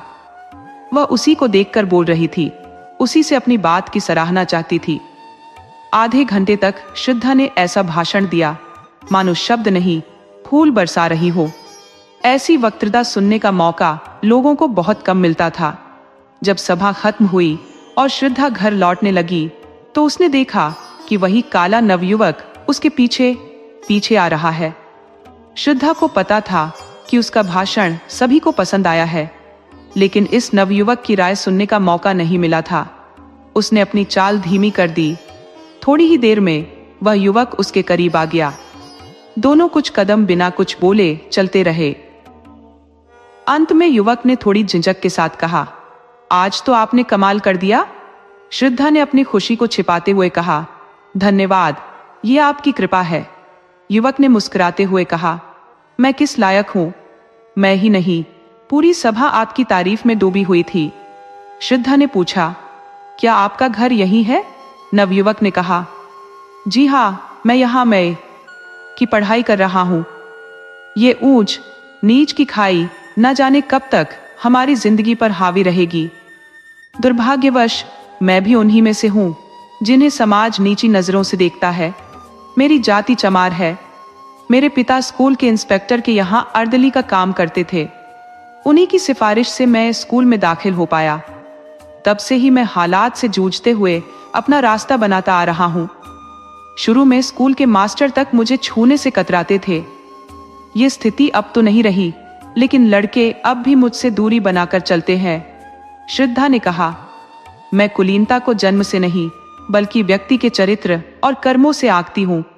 नवयुवक ने विनम्रता से जवाब दिया, यह बात आपकी वक्तृता से ही साबित हो गई और इसी से मुझ में आपसे बात करने का साहस भी आया, वरना आप कहा और मैं कहा। श्रद्धा ने अपनी पलकें झुकाकर धीरे से कहा, शायद आपको मेरे बारे में ठीक से पता नहीं है। नवयुवक ने गंभीरता से कहा, आपका परिचय मुझे बहुत अच्छी तरह से है। यदि आप कृपा करके अपनी माताजी से मिलवा सके तो यह मेरे लिए सौभाग्य की बात होगी। श्रद्धा ने मुस्कुराते हुए कहा, वह आपसे मिलकर अवश्य प्रसन्न होंगी। आपका शुभ नाम? मेरा नाम भगत राम है, नवयुवक ने उत्तर दिया। यह परिचय समय के साथ मजबूत होता गया। उनके बीच की मैत्री गहरी होती चली गई। श्रद्धा की नजरों में भगत राम किसी देवता से कम नहीं थे और भगत राम की निगाहों में श्रद्धा मानवीय स्वरूप में देवी थी। 1 साल गुजर गया। भगत राम नियमित रूप से देवी के दर्शन को जाते। दोनों लंबे समय तक बैठकर बातें करते। जब भी श्रद्धा कोई भाषण देती, भगत राम अपने सारे काम छोड़कर उसे सुनने जाते। उनके जीवन के आदर्श, उनके सपने और उनके विचार, सब कुछ एक जैसा था। अब भगत राम प्रेम और उसके गहरे रहस्यों पर विश्लेषण करने में माहिर हो गए थे। उनकी बातों में ऐसी मिठास और सौंदर्य झलकता जो पहले कभी महसूस नहीं हुआ था। लेकिन जैसे ही श्रद्धा के दिल में हलचल होने लगती, उसका चेहरा खुशी से दमकने लगता। भगत राम अचानक विषय बदल देते और थोड़ी देर में कोई बहाना बनाकर वहां से चले जाते। उनके जाने के बाद श्रद्धा अकेले में आंसू बहाती और सोचती, क्या इन्हें सच में मेरा प्रेम समझ नहीं आता? एक दिन कोकिला ने भगत राम को एकांत में बुलाकर कहा, बेटा, अब तो मुन्नी से तुम्हारा विवाह हो जाए तो अच्छा। जीवन का कोई भरोसा नहीं, कहीं मैं गुजर जाऊं तो यह अधूरी ख्वाहिश मन में ही रह जाएगी। भगत राम ने शांत स्वर में कहा, अम्मा, बस इस परीक्षा में पास हो जाने दीजिए। पहले जीविका का प्रश्न हल हो जाए, फिर विवाह की बात करना ठीक रहेगा। कोकिला ने संतोष भरे स्वर में कहा, यह सब तुम्हारा ही है, क्या मैं इसे साथ बांध कर ले जाऊंगी? अम्मान जी, ये तो आपकी महती कृपा है, भगत राम ने सजीवता से कहा। लेकिन इतना भी निर्लज्ज न बनाइए कि मैं आपकी डांट फटकार भी सुनकर यहां से हटने का नाम न लूं। मैं तो आपका हो चुका हूं और मुझसे अधिक सौभाग्यशाली इस दुनिया में कौन हो सकता है। परंतु देवी के मंदिर में प्रवेश से पहले कुछ पान फूल तो होना ही चाहिए। समय अपनी गति से चलता गया और 1 और साल बीत गया। भगत राम ने मय की उपाधि प्राप्त की और उसी विद्यालय में अर्थशास्त्र के अध्यापक के रूप में नियुक्त हो गया। उस दिन कोकिला ने खूब दान पुण्य किया। जब भगत राम ने उनके चरणों पर सिर झुकाया तो उन्होंने उसे अपने हृदय से लगा लिया। कोकिला को पूरा यकीन था कि आज भगत राम विवाह की बात जरूर करेगा। श्रद्धा मानो किसी प्रतिमा की भांति प्रतीक्षा करती रही। उसके रोम रोम से आशा की झंकार हो रही थी। उसका हृदय जैसे उल्लास के रस में डूबा हुआ था और उसके पांव मानो जमीन को छूने से इनकार कर रहे थे। जैसे ही उसने भगत राम को देखा, चहक कर मां से बोली, अम्मा, अब हमें एक हल्की सी मोटर दिलवा दीजिए। कोकिला ने मुस्कुराते हुए कहा, हल्की सी क्यों? भारी सी ले लेना। पहले कोई अच्छा सा मकान तो देख लो। श्रद्धा भगत राम को अपने कमरे में ले गई। दोनों ने मिलकर नए मकान की सजावट के सपने बुनने शुरू किए। पर्दों का रंग, फर्श का डिजाइन, दीवारों पर लगी तस्वीरें, सब कुछ योजनाबद्ध किया गया। श्रद्धा ने उत्साहित होकर कहा, रुपये भी अम्मान जी से ले लेंगे? भगत राम ने थोड़ी झिझक के साथ कहा, मुझे उनसे रुपया मांगने में शर्म आएगी। श्रद्धा ने हंसते हुए जवाब दिया, आखिरकार ये रुपये मेरे दहेज के ही तो होंगे। वे दोनों घंटों बातें करते रहे, लेकिन वह शब्द जिसे श्रद्धा सुनने को व्याकुल थी, भगत राम की जुबान से उस दिन भी नहीं निकला। अंततः वह चुपचाप विदा हो गया। उसके जाते ही कोकिला ने डरते डरते पूछा, तो आज क्या बातचीत हुई? श्रद्धा ने उनके मन का भाव समझकर कहा, अगर मैं इतनी भारी हो रही हूं तो मुझे कुएं में डाल क्यों नहीं देती? यह कहते कहते उसके भीतर का ज्वार फूट पड़ा। वह वेदना जो इतने दिनों से अंदर ही अंदर उसे कचोट रही थी, आंसुओं के रूप में बह निकली। वह जोर जोर से रोने लगी। कोकिला ने चिढ़कर कहा, अगर उसे कुछ कहना ही नहीं है तो रोज यहां आता ही क्यों है? न तो हम किसी बड़े घराने से हैं और न ही कोई धनाढ्य सेठ। श्रद्धा ने अपनी आंखें पोंछते हुए शांत स्वर में कहा, अम्मान जी, उनके सामने ऐसी बात मत कीजिए। मैं जानती हूं कि उनके दिल में क्या है। वो चाहे शब्दों में कुछ न कहे, लेकिन उनका दिल मुझसे सब कुछ कह चुका है और मैं चाहे सुनकर न समझूं, पर दिल से सब सुन चुकी हूं। कोकिला ने श्रद्धा से कुछ भी नहीं कहा, लेकिन अगले दिन भगत राम से सीधे पूछ लिया, तो बेटा अब क्या इरादा है? भगत राम ने कुछ झिझकते हुए सिर खुजाकर जवाब दिया, अम्मान जी, मैं तो तैयार हूँ, लेकिन घर वाले जरा मुश्किल में है। जैसे ही थोड़ा वक्त मिलेगा घर जाकर उनकी रजामंदी ले लूंगा। आखिर माँ बाप को नाराज करना भी तो ठीक नहीं लगता। कोकिला ने कोई प्रत्युत्तर नहीं दिया, बस चुपचाप सुनती रही। भगतराम के माता पिता शहर से काफी दूर रहते थे। उनका इकलौता बेटा ही उनकी उम्मीदों का केंद्र था। उन्होंने पहले भी कई बार भगतराम की शादी तय करने की कोशिश की थी, लेकिन हर बार भगतराम कहकर बच निकलता, पहले नौकरी हासिल कर लूं, फिर शादी की सोचूंगा। अब जबकि भगतराम नौकरी में लग चुका था, तो दोनों एक सर्द सुबह उसके घर आ धमके। भगतराम ने दरवाजे पर आकर झुककर उनके चरण स्पर्श किए। कुशल क्षेम पूछने के बाद कहा, आप लोगों ने इस ठिठुरती ठंड में इतनी तकलीफ क्यों की? मुझे बुला लिया होता। चौधरी ने पत्नी की ओर मुस्कुराते हुए देखा और कहा, सुन रही हो बच्चा की अम्मा, बुलाते हैं तो कहते हैं इम्तिहान है, वक्त नहीं है। अब आए हैं तो शिकायत कर रहे हैं कि बुलाया क्यों नहीं। सुनो, तुम्हारा रिश्ता पक्का कर दिया गया है। अब 1 महीने की छुट्टी लेकर हमारे साथ चलना होगा। इसी वजह से हम दोनों खुद आए हैं। चौधराइन ने तपाक से कहा, हमने सोचा बिना आए बात नहीं बनेगी। लड़की बड़ी ही सुंदर है, पढ़ी लिखी और अच्छे खानदान से है, तो बेटा आज ही छुट्टी की अर्जी दे दो। भगतराम थोड़ा सकुचा कर बोला, मेरा रिश्ता तो यहीं एक जगह तय हो चुका है। अगर आप दोनों राजी हो तो मैं शादी कर लूं। चौधरी ने चौंक कर पूछा, इस शहर में हमारी बिरादरी का कौन है? क्यों, बच्चा की अम्मा? चौधराइन ने सिर हिलाते हुए कहा, हाँ, यहां हमारी बिरादरी का तो कोई नहीं है। भगतराम ने समझाने की कोशिश की, माँ बेटी है, घर में रुपया पैसा भी है, लड़की ऐसी है कि आप देखकर खुश हो जाएंगे, शादी भी बिना खर्च के हो जाएगी। चौधरी ने गंभीर स्वर में कहा, क्या लड़की के पिता नहीं है? उनका नाम क्या था? कहाँ के रहने वाले थे? उनके खानदान का क्या हाल है? ये सारी बातें जाने बिना भला शादी कैसे हो सकती है? क्यों, बच्चा की अम्मा? चौधराइन ने हामी भरते हुए कहा, हाँ, ये सब बातें तो पहले जाननी होंगी, बिना इसके कैसे संभव है? भगतराम ने चुप्पी साध ली। चौधरी ने फिर पूछा, अच्छा, तो वो माँ बेटी किस मोहल्ले में रहती है? हमने तो इस शहर का चप्पा छाना है। हम यहाँ कोई 20 साल रहे हैं। क्यों, बच्चा की अम्मा?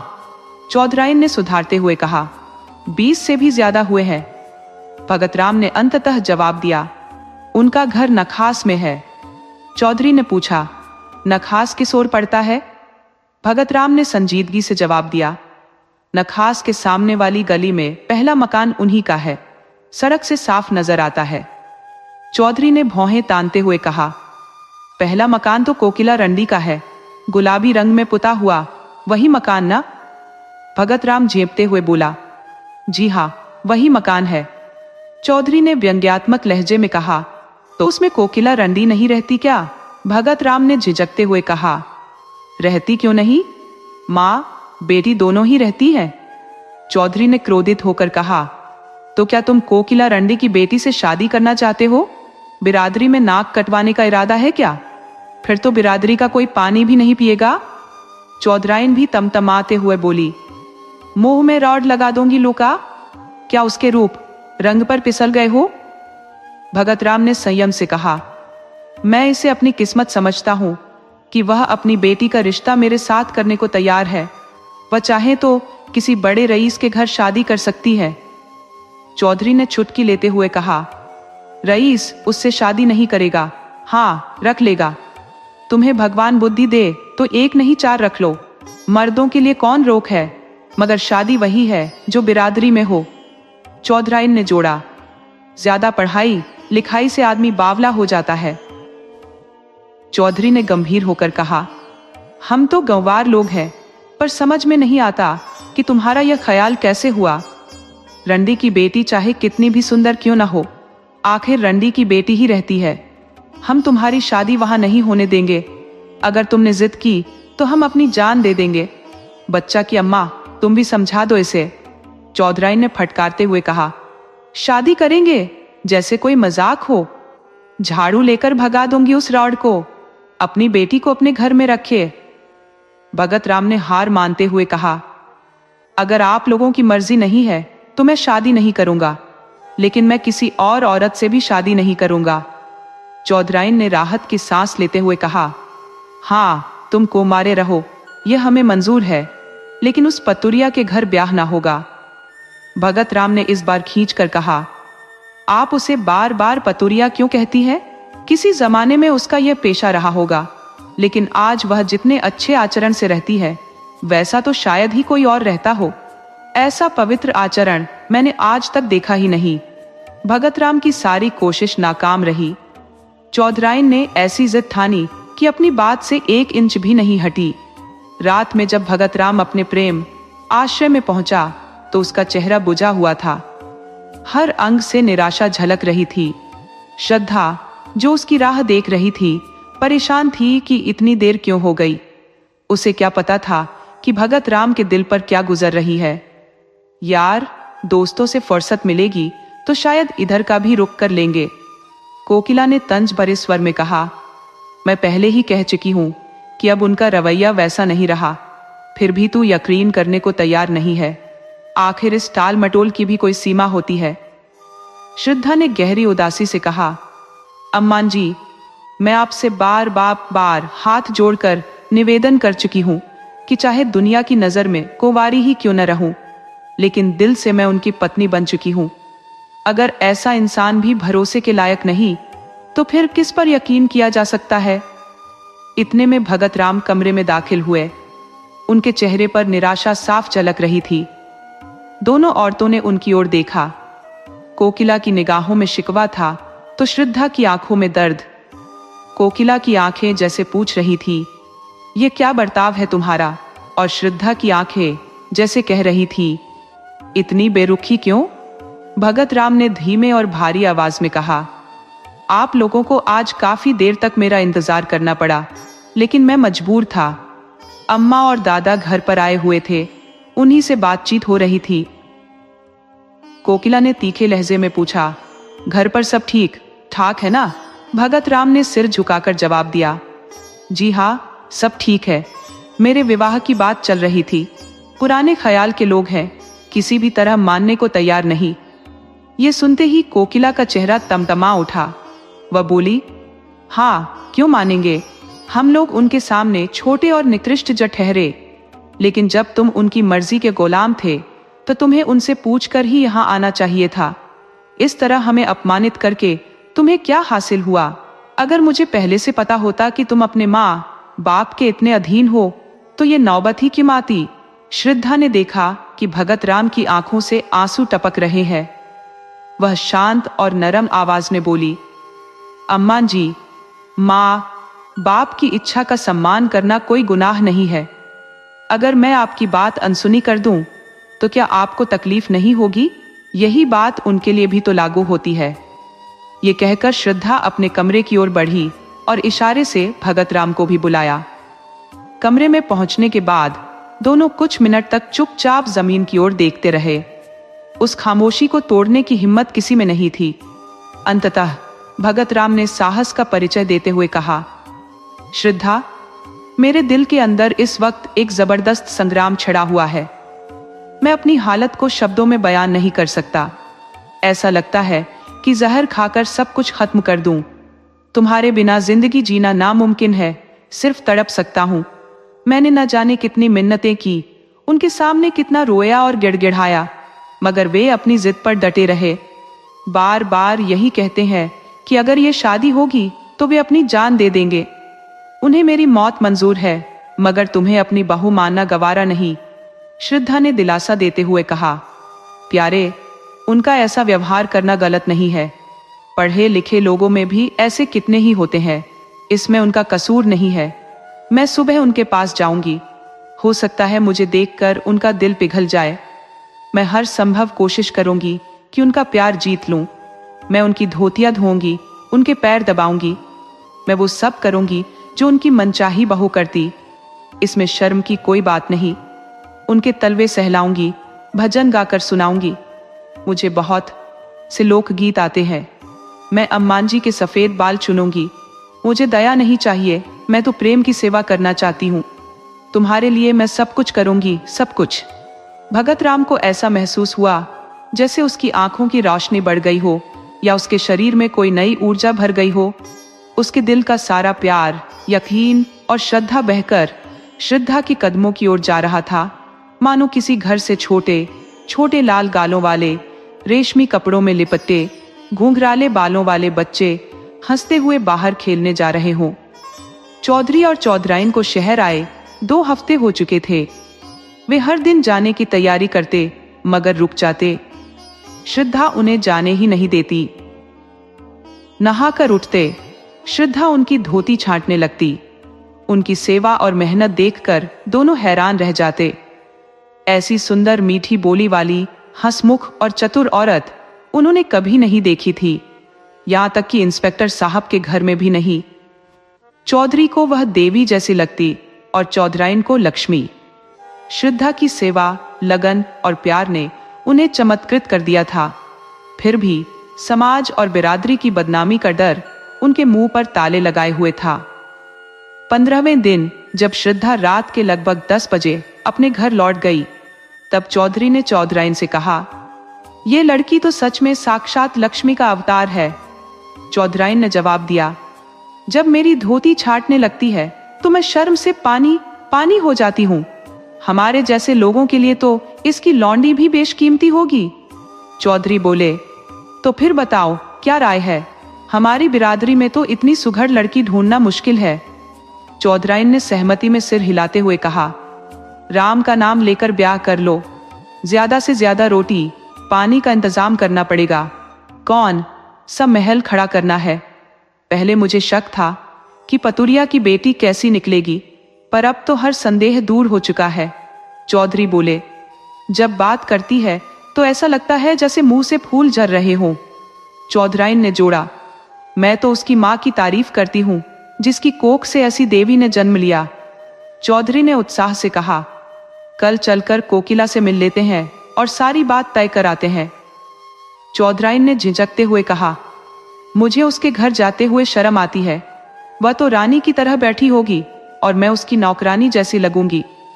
चौधरी हंसकर बोले, तो पाउडर मंगवाकर मुंह पर मल लो, गोरी हो जाओगी। इंस्पेक्टर साहब की मेम साहब भी तो रोज पाउडर लगाती थी। उनका रंग भी तो सांवला था, लेकिन पाउडर लगाते ही चेहरा चमक उठता था। चौधराइन झुंझलाकर बोली, अगर मजाक करोगे तो गाली खाओगे। काली चमड़ी पर पाउडर भी क्या असर करेगा, और तुम तो सच में उसके घर के चौकीदार जैसे लगोगे। चौधरी मुस्कुराते हुए बोले, तो कल सुबह चल पड़ते हैं। अगर कहीं श्रद्धा आ गई तो पीछा नहीं छोड़ेगी। बच्चे से कह देंगे कि पंडित से शुभ मुहूर्त निकलवा ले, वैसे उन्हें तो खुद जल्दी होगी। चौधराइन भी पुराने दिनों की याद में मुस्कुरा दी। चौधरी और चौधराइन की सहमति मिलते ही कोकिला ने विवाह की तैयारियां शुरू कर दी। कपड़े सिलवाए जाने लगे, बर्तन की दुकानों पर मोल भाव किया जाने लगा और गहनों के लिए सुनार को ऑर्डर दिया गया। लेकिन न जाने क्यों भगत राम के चेहरे पर खुशी का नामो निशान नहीं था। वह रोज की तरह श्रद्धा के पास जाता, पर चुपचाप बैठा रहता। उसकी आंखें शून्य में खोई रहती, मानो किसी गहरे सोच में डूबा हो। श्रद्धा अपने नए नवेले कपड़े और जड़ाऊ गहने उसे दिखाती, लेकिन उसके भीतर की उमंग और खुशी में वह भगत राम की आंखों में छुपे दर्द को नहीं देख पाती। दूसरी ओर चौधरी भी हर दिन शहर जाकर विवाह की तैयारियां पूरी कर रहे थे। भगत राम के स्वतंत्र ख्यालात रखने वाले मित्र उसकी किस्मत से जलते थे। अप्सरा जैसी सुंदर पत्नी और कारुओं के खजाने जैसी संपत्ति किस्मत वालों को ही नसीब होती है, परंतु वही भगत राम जो दूसरों की ईर्ष्या, कोकिला की खुशी, श्रद्धा की इच्छाओं और चौधराइन के आनंद का कारण था, चुपचाप अपने आंसुओं को पीता रहता था। उसके जीवन की निराशा का कोई अंदाजा नहीं लगा सकता था। चिराग तले अंधेरा सच में गहराया हुआ था। उसके हृदय के अंदर उठने वाले तूफान की भनक तक किसी को नहीं थी। जैसे शादी का दिन पास आ रहा था, भगत राम की झूठी खुशी भी फीकी पड़ने लगी। शादी से 4 दिन पहले हल्के बुखार ने उसे जकड़ लिया। वह श्रद्धा के घर जाना तो दूर, बिस्तर से उठ भी न सका। चौधरी और चौधराइन सहित बिरादरी के अन्य लोग भी आ पहुंचे थे, परंतु विवाह की तैयारियों में सभी इतने मग्न थे कि भगत राम की हालत पर किसी का ध्यान ही नहीं गया। दूसरे दिन भी वह घर से बाहर ना आ सका। श्रद्धा ने सोचा कि शादी की रस्मों में व्यस्त होगा। तीसरे दिन चौधराइन भगत राम को बुलाने पहुंची तो उन्होंने देखा कि वह सहमा हुआ फटी फटी आंखों से कमरे के एक कोने की ओर घूर रहा था। दोनों हाथ आगे किए जैसे किसी से बचने की कोशिश कर रहा हो। चौधराइन ने घबराकर पूछा, बेटा क्या हुआ? इस तरह पीछे क्यों हट रहे हो? यहाँ तो कोई नहीं है। भगत राम की आंखों में पागलों जैसी बेचैनी और डर साफ छलक रहा था। कांपते स्वर में बोला, नहीं अम्मा जी, देखो वह श्रद्धा आ रही है। देखो उसके दोनों हाथों में 2 काली नागिनें हैं। वो मुझे डसवाना चाहती है। अरे अम्मा, वो पास आ रही है। श्रद्धा, श्रद्धा, तुम मेरी जान की दुश्मन क्यों बन गई? क्या मेरे असीम प्यार का यही इनाम है? मैं तो हमेशा तुम्हारे चरणों में समर्पित था। इस जीवन की कीमत ही क्या है? इन नागिनों को फेंक दो। मैं अपनी जान तुम्हारे चरणों में लुटा दूंगा। पर तुम मानोगी नहीं। इतना कहते ही भगत राम धड़ाम से गिर पड़ा। चौधराइन ने घबराकर चौधरी को बुलाया। दोनों ने मिलकर भगत राम को उठाया और चारपाई पर लिटा दिया। चौधरी ने तुरंत सोचा कि यह किसी आसेब का प्रभाव हो सकता है। वे तुरंत लौंग और राख लेकर आए और भगत राम पर आसेब उतारने का प्रयोग शुरू कर दिया। चौधरी को मंत्र तंत्र में अच्छी जानकारी थी। भगत राम का पूरा शरीर बर्फ की तरह ठंडा हो चुका था, लेकिन उसका सिर तवे की तरह तप रहा था। रात भर भगत राम बार बार घबराकर उठ बैठता। हर बार चौधरी कोई मंत्र बुदबुदाते हुए अपने हिसाब से आसेब को भगाने की कोशिश करते। चौधराइन ने परेशान होकर कहा, किसी डॉक्टर को क्यों नहीं बुलवा लेते? शायद दवा से कुछ राहत मिल जाए। कल शादी है और आज ये हालत। चौधरी ने आत्मविश्वास भरे स्वर में कहा, डॉक्टर आकर क्या करेगा? वही पीपल वाले बाबा सब संभालेंगे। दवा दारू करना तो बस और मुसीबत बुलाने जैसा है। रात कट जाने दो। सुबह सुबह 1 बकरा और दारू की बोतल बाबा को चढ़ा देंगे, फिर सब ठीक हो जाएगा। डॉक्टर बीमारी ठीक करते हैं, हवा और देवताओं का गुस्सा नहीं। ये कोई आम बीमारी नहीं है। कुल से बाहर शादी करने की वजह से देवता नाराज हो गए हैं। सुबह होते ही चौधरी ने बकरा मंगवाया। औरतें गीत गाती गुनगुनाती देवी के चौतरे की ओर बढ़ गईं। लेकिन जब सभी वापस लौटे तो देखा कि भगत राम की हालत और बिगड़ चुकी थी। उसकी नब्ज धीरे धीरे बंद हो रही थी। चेहरे पर मौत का खौफ साफ झलक रहा था। उसकी आंखों से आंसू बहकर गालों पर लुढ़क रहे थे, जैसे कोई अनकही इच्छा दुनिया के सामने आखिरी संदेश सुना रही हो। जीवन का ऐसा करुण दृश्य, आंसुओं की 2 बूंदें जैसे पूरी कहानी कह गई। अब चौधरी सच में घबरा गए। उन्होंने तुरंत कोकिला को खबर दी और एक आदमी डॉक्टर को बुलाने भेजा। डॉक्टर के आने में तो देर होनी ही थी, लेकिन कोकिला और श्रद्धा आदमी के साथ तुरंत पहुंच गई।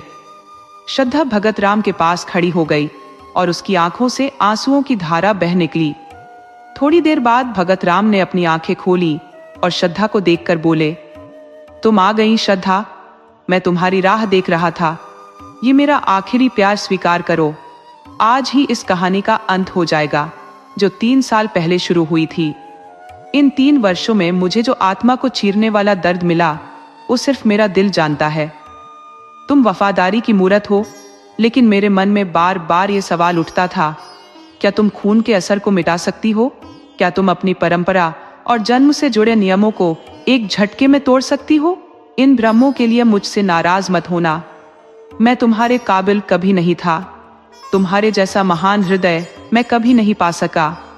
हाँ, इन्हीं शंकाओं और भ्रमों के चलते मैं अपनी अधूरी इच्छाओं के साथ इस संसार को छोड़कर जा रहा हूं।